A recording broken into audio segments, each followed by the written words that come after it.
Ginpalabot ni President Ferdinand Marcos Jr. ang pagkondenar sa Association of Southeast Asian Nations sa ukon ASEAN sa tensyon sa Middle East.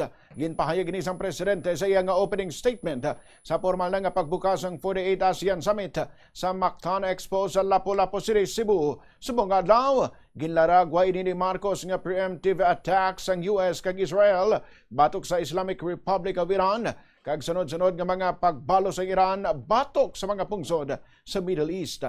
Ginhatagan sining importansya ang kaangay sining nga pagtililipon sa mga lidere sa mga nasyon samtang nagapadayon man ang geopolitical tensions sa pag-apekto sa mga ekonomiya. Bangod sining nga ginamo sa rehiyon sa Nosaya, labing nga importante ang pagbaskog pa sang unity kag kooperasyon. Nabaluan nga isa sa topiko sa dialogo sang ASEAN mo ang energy security nga nagalakip sang pag-improve sang energy forecasting, nagapabakod sang grid management kag system flexibility kag nagasuporta sang clean energy transition. If there is one lesson ASEAN has learned over the decades, it is that difficult times do not divide us.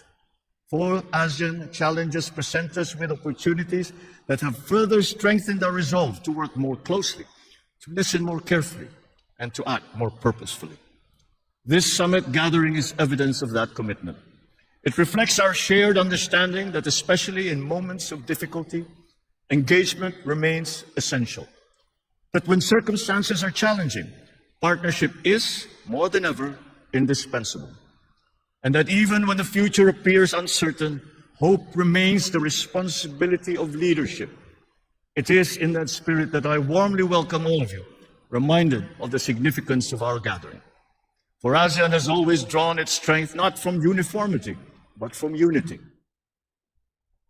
Si Presidente Ferdinand Marcos Jr.